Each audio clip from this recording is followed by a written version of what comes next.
पिछली बार हमने बताया था कि कैंसर क्या होता है। आज हम बात करेंगे कैंसर क्यों होता है और उससे कैसे बचा जा सकता है। बेसिकली कैंसर होने के कई वजह हैं।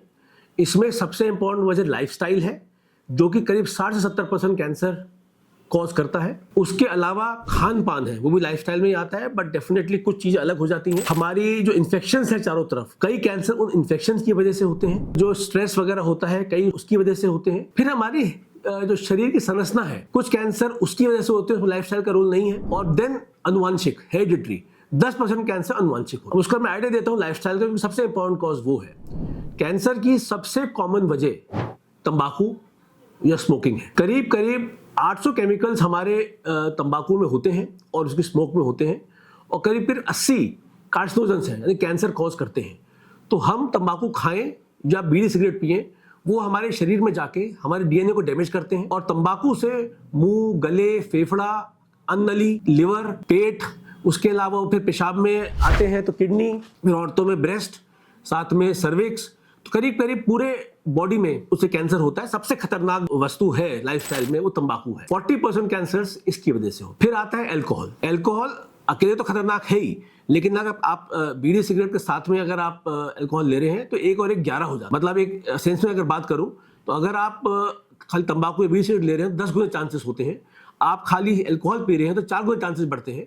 पर अगर आप दोनों चीज का सेवन कर रहे हैं तो 25 गुना चांसेस है कि आपको कैंसर होगा। और इसमें सबसे कॉमन कैंसर मुंह और गले कैंसर है, स्पेशली तंबाकू के साथ आप ले रहे हैं तो। लिवर के कैंसर है। लेडीज में ब्रेस्ट कैंसर, अगर कोई लेडी 10 ml लिकर या शराब ले रही है तो ब्रेस्ट कैंसर के चांसेस 6 गुने बढ़ जाते हैं। उसके अलावा पेट के कैंसर, इसी वजह से कैंसर, किडनी और आंतों के कैंसर, ये सब शराब की वजह से होते हैं और हमको चाहिए कि इससे दूर रहे। उसके बाद आता है एक्सरसाइज। अगर हम 30 से 40 मिनट एक्सरसाइज रोज करते हैं तो कैंसर के चांसेस कम हो जाते हैं, क्योंकि शरीर में ऐसे कुछ चीज बनती है जो कि उस कैंसर को बनने से रोकती है, या कैंसर बन जाता है तो उसे खत्म कर देती है। चौथी चीज मोटापा। ओबेसिटी आज की तारीख में कम से कम 15 से 20% कैंसर की वजह हो रही है। और जब हम मोटे होते हैं तो हमारे शरीर के अंदर ट्यूमर ग्रोथ फैक्टर बढ़ता है, इंसुलिन ग्रोथ फैक्टर बढ़ता है, और वो कैंसर के जो सेल्स होते हैं उनको बढ़ने का मौका देता है। तो अगर हम मोटे होते हैं तो उससे ये कैंसर के चांसेस बहुत बढ़ जाते हैं। उसके अलावा अगर हम बहुत ज्यादा घी तेल खाते हैं जिससे ओबेसिटी बढ़ती है, लेकिन डायरेक्टली भी कैंसर करता है। रेड मीट, मतलब जो नॉन वेज डाइट है उसमें खासतौर पर रेड मीट, उससे आपका मुंह का कैंसर, अन्ननली के कैंसर, उसके अलावा आंतों के कैंसर का बहुत हाई इंसिडेंस उसकी वजह से है। तो ये एक आपका बहुत इंपॉर्टेंट कॉज है। तो रेड मीट बिल्कुल अवॉइड करना चाहिए। अगर हम हरी सब्जी और फल खाते हैं तो स्पेशली अगर 5 रंग की सब्जी और फल खा रहे हैं तो कैंसर के चांसेस आधे से कम हो जाते हैं। तो हमको 5 से 6 रंग के फल रोज खाने चाहिए। उसके अलावा अगर हम उसकी बात करें, हम जो हमारे वर्क है वो भी एक बहुत बड़ा इंपॉर्टेंट है। अगर हम खेत में काम करते हैं और अगर हम पेस्टिसाइड फर्टिलाइजर यूज कर रहे हैं, उसमें कई ऐसे हैं जो कि खराब किस्म के हैं, जीन्स को डैमेज करते हैं, उनको इस्तेमाल करते हैं, तो कैंसर बहुत हो रहा है। और यही एक वजह है कि आजकल गांवों में भी कैंसर फैलता जा रहा है। जो डीजल वगैरह है या पेट्रोलियम फ्यूल्स हैं, उनसे कैंसर लगातार बढ़ता है। उसमें अपने पॉली और एरोमेटिक हाइड्रोकार्बन्स होते हैं जो डीएनए डैमेजिंग होते हैं। और ल्यूकीमिया, ब्लड कैंसर जो बढ़ रहा है, उसका एक बहुत बड़ी वजह ये है। फिर मोबाइल फोन्स और टावर्स वगैरह जो है, उनसे ब्रेन ट्यूमर्स के चांसेस बढ़ रहे हैं। हम जितना यूज करते हैं, स्पेशली यंगर एज में यूज करते हैं, उसके भी चांसेस काफी बढ़ जाते हैं। इसके बाद हम बात करते हैं धूप की। अगर हम बहुत ज्यादा धूप में निकलते हैं और सनस्क्रीन नहीं यूज करते हैं तो स्किन के कैंसर्स उससे बढ़ जाते हैं। तो जरूरी है कि अगर हम धूप में हमारा काम है तो एक तो हमको प्रॉपर हैट्स वगैरह पहनने चाहिए और सनस्क्रीन का इस्तेमाल करना चाहिए। फिर आता है इन्फेक्शंस। इन्फेक्शंस में अगर हम बात करते हैं हिपेटाइटिस, बहुत कॉमन है हिंदुस्तान में, और उससे लिवर कैंसर लगातार बढ़ते जा रहे हैं। फिर बात करते हैं हम ह्यूमन पैपिलोमा वायरस। ये शुरू में खाली बच्चेदानी के मुंह के कैंसर के लिए इंपॉर्टेंट था, और अभी भी 90% बच्चेदानी के मुंह कैंसर इसकी वजह से होते हैं। पर आज की तारीख में एनल कैंसर्स, क्योंकि समलैंगिकता बहुत कॉमन हो गई है, उससे एनल कैंसर्स होने लगे हैं। मुंह के कैंसर्स बढ़ते जा रहे हैं। जो लोग स्मोकिंग नहीं कर रहे उनमें कैंसर्स हो रहे हैं। तो अगेन समलैंगिकता की वजह से मुंह के कैंसर एसपीवी वायरस की वजह से बढ़ते जा रहे हैं अपना। और एक वायरस होता है एप्स्टीन बार वायरस, वो भी मुंह के कैंसर करता है। उसके अलावा एक हेलिकोबैक्टर पाइलोराई होता है, वो हमारे स्टमक के कैंसर्स करता है। तो ये सब इन्फेक्शंस हैं जिनसे कैंसर होते हैं।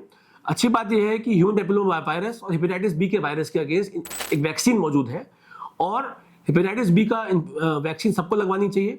ह्यूमन पैपिलोमा वायरस पहले आया था कि खाली फीमेल्स को लगता है, बेस्ट टाइम 8 से 25 साल होता है, बट आजकल लड़कों के लिए भी ये कंपलसरी हो गया है, क्योंकि जैसे जैसे चेंजेस हो रहे हैं तो लड़कों को भी कैंसर बचाने के लिए ये ह्यूमन पैपिलोमा वायरस का वैक्सीन लगना चाहिए। और आज तो इंडियन गवर्नमेंट ने बहुत सस्ता वैक्सीन बनाया है जिसको हम सब लोगों को लगवाना चाहिए। इसके लिए कुछ चीज़ें ऐसी हम चेंज नहीं कर सकते हैं, लेकिन जो लाइफस्टाइल में चेंजेस आ रहे हैं, जैसे कि स्पेशली गर्ल्स के लिए, अगर वो शादी नहीं करते हैं, बच्चे नहीं करते हैं, या बहुत लेट बच्चे होते हैं, खाली एक बच्चा है, 30 साल की उम्र के बाद पहला बच्चा हो रहा है, ब्रेस्ट फीड नहीं करते हैं, गर्ल्स में या लेडीज में, इस वजह से ब्रेस्ट कैंसर के चांसेस बढ़ते जा रहे हैं, ओवेरियन कैंसर के चांसेस बढ़ते जा रहे हैं। तो ज़रूरी है कि बच्चों को समझाएं कि टाइम पे शादी करें, टाइम पे बच्चे करें और ब्रेस्ट फीड जरूर करें, क्योंकि ये कैंसर को बचाता है। उसके अलावा कुछ ऐसी चीज़ें हैं हमारी जेनेटिक्स में जो कि हम चेंज नहीं कर सकते। अगर बहुत जल्दी मेंसेस चालू हो रही है या बहुत लेट खत्म हो रही है, और आज की तारीख में जो हम उल्टा सीधा खाना खा रहे हैं उसमें ऑक्सीटोसिन वगैरह लगते हैं, उसमें हमारी गर्ल्स को बहुत जल्दी मेंसेस चालू हो रही है, इसकी वजह से ब्रेस्ट कैंसर के चांसेस लगातार बढ़ते जा रहे हैं। फिर हम बात करते हैं हेरिडिटरी की। हेरिडिटरी के अंदर 10% कैंसर्स होते हैं, और ऑलरेडी उसके अंदर जब बच्चा पैदा होता है तो उसमें कुछ जीन्स ऑलरेडी डैमेज्ड हैं, तो अब खाली कुछ जीन्स डैमेज होने की जरूरत है। तो कई बार क्या होता है कि आपको कैंसर कॉजिंग जीन ऑलरेडी है और रिपेयर जीन्स ठीक है, वो रिपेयर जीन्स पे डैमेज होते ही कैंसर हो जाता है। या रिपेयर जीन्स खराब है और कैंसर कॉजिंग जीन्स ठीक है, लेकिन जहां कार्सिनोजेंस हुए चारों तरफ हुआ, ये अपने कैंसर बढ़ा लेता है। तो ये कुछ कॉजेज हैं कैंसर होने के, जो कि अगर हम समझते हैं और हम उसका ध्यान रखते हैं तो 70% कैंसर से बचा जा सकता है। तो आप लाइफस्टाइल मॉडिफिकेशन करें, जो भी 70% कैंसर से आप बच सकते हैं। और उसके अलावा फिर कई चीज़ हम नहीं बचा सकते हैं, पर हम नेक्स्ट उसमें आपको बताऊंगा कि कैसे हम फिर उस केस में अर्ली डायग्नोसिस कर सकते हैं, ताकि अगर कैंसर हो भी जाए तो जल्दी पकड़ में आकर बिल्कुल ठीक हो सकते हैं।